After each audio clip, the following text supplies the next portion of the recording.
preparados. Hoje a gente vai se aventurar num tema que é a base de tudo, sabe? A conexão entre corpo, mente e emoções. E como isso impacta o nosso desenvolvimento e aprendizado, né? É isso aí. E vamos explorar essa conexão através da lente da psicomotricidade. Uma área fascinante que nos mostra como integrar movimento e corporeidade pode trazer mudanças super positivas. Positivas e significativas. Para te guiar nessa jornada, a gente se debruçou sobre um material incrível, trechos de um roteiro de podcast chamado Movimentos que Transformam. Com uma entrevista conduzida pela Ângela Cristina. Isso, ela é psicopedagoga e psicomotricista em formação. E ela entrevista o Rafael, um psicomotricista experiente. A ideia é a gente realmente mergulhar nos princípios da psicomotricidade e entender como aplicar isso, especialmente no desenvolvimento e aprendizado das crianças. É como um filtro, sabe? A gente pega o que tem de mais interessante e te entrega pronto para aplicar. Então, bora começar. Bora! Que tal a gente começar com a motivação do Rafael? A Ângela pergunta para ele o que o levou para essa área. E a resposta dele vai direto ao ponto. Ele sempre foi apaixonado por desenvolvimento infantil, né? E ele percebeu que muitas dificuldades de aprendizado, na verdade, tinham raízes no corpo. É como se o corpo estivesse tentando dizer alguma coisa, né? Exatamente. E aí ele descobriu a psicomotricidade e pra ele foi tipo, é isso. Fez todo sentido. Ele até descreveu como uma ponte entre o físico e o emocional. Uma ponte, que imagem poderosa, né? Me fez pensar em como a gente costuma separar esses dois aspectos, né? Corpo de um lado ou emoção de outro. Total. Mas o Rafael deixa claro que não é só uma metáfora. Gente, é importante a gente entender isso. Nossas experiências físicas, tudo que a gente sente com o corpo, impacta diretamente as nossas emoções. E também como o nosso cérebro processa as informações. É tudo conectado por vias neurológicas. É um sistema. Então, imagina uma criança com dificuldade de coordenação. Pode ser que ela não seja só com um problema físico. Pode ser que isso esteja atrapalhando a concentração dela na sala de aula. Faz sentido, né? A gente tende a pensar no aprendizado como algo que acontece só na cabeça. Só no cérebro, né? Mas o Rafael e a psicomotricidade como um todo defendem que a experiência física está totalmente ligada com as emoções e a capacidade de aprender. É como se o corpo fosse a base, né? E o que te chama mais atenção nessa conexão toda? Pra mim, é a sabedoria do corpo, sabe? A gente fala de intuição, de como o estresse se manifesta fisicamente. É verdade. A psicomotricidade parece que acessa essa sabedoria e usa para ajudar a criança a crescer em outras áreas. É como se o corpo tivesse um mapa que a gente precisa aprender a ler, né? Exatamente. É. E aí, como isso funciona na prática? A Ângela pergunta para o Rafael sobre o papel da psicomotricidade na educação básica. E ele explica que a psicomotricidade ajuda as crianças a se organizarem, tanto fisicamente quanto emocionalmente. E essa organização é fundamental, né? Totalmente. É como arrumar a casa interna para que tudo funcione melhor. Gosto dessa analogia.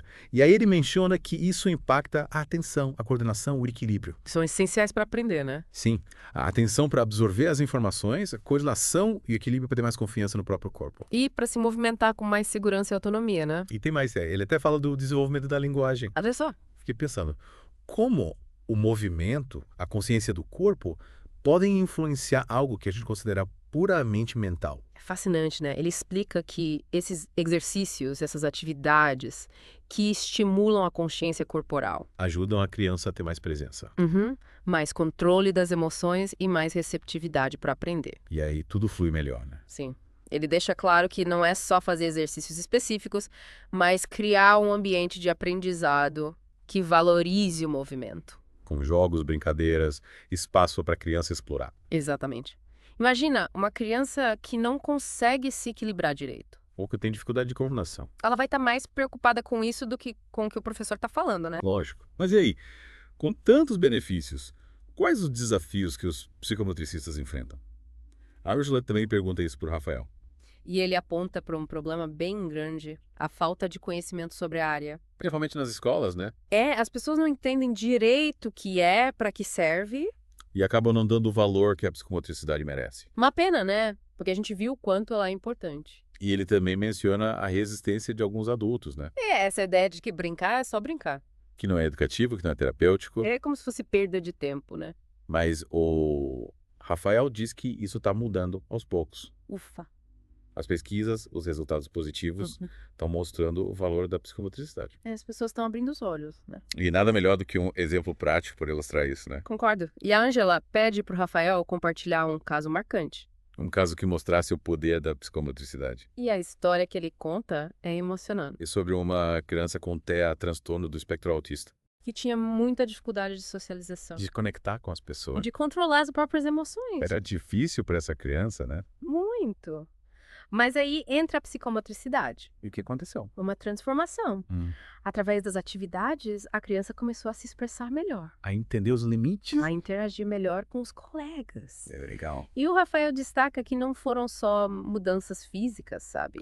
A criança se desenvolveu emocionalmente Cresceu como um todo. e conseguiu se integrar na escola.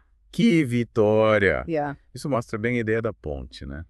Sim, trabalhar o corpo abre caminhos para as emoções, para a socialização. É uma abordagem completa, né? Totalmente. E pensando nos nossos ouvintes, o que o Rafael aconselha? Principalmente para pais e professores. Ele dá dicas valiosas. Primeiro, incentivar a brincadeira livre. Deixar a criança explorar o ambiente com segurança. É brincando que ela descobre o mundo e o próprio corpo. Sem regras, sem pressão.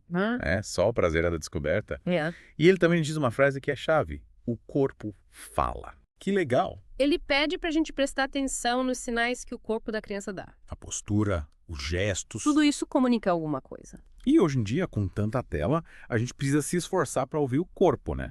O Rafael faz um alerta sobre o excesso de tempo em frente aos eletrônicos. E defende que a gente priorize atividades lúdicas que usem o corpo. É se movimentando que a criança aprende, se desenvolve de forma saudável. E não é só exercício físico, né? Não, é muito mais que isso. É aprendizado, é desenvolvimento global. Mergulho profundo, hein? Foi incrível. E aí, quais os pontos principais que a gente leva dessa conversa? Primeiro, que o corpo é fundamental para tudo. Pro aprendizado, pro desenvolvimento, tudo interligado. Corpo, mente, emoção. Um sistema integrado. Segundo, a gente viu os benefícios da psicomotricidade na prática. Melhora a atenção, a coordenação, a regulação emocional. E aquele caso da criança com TEA é uma prova disso, né? É emocionante.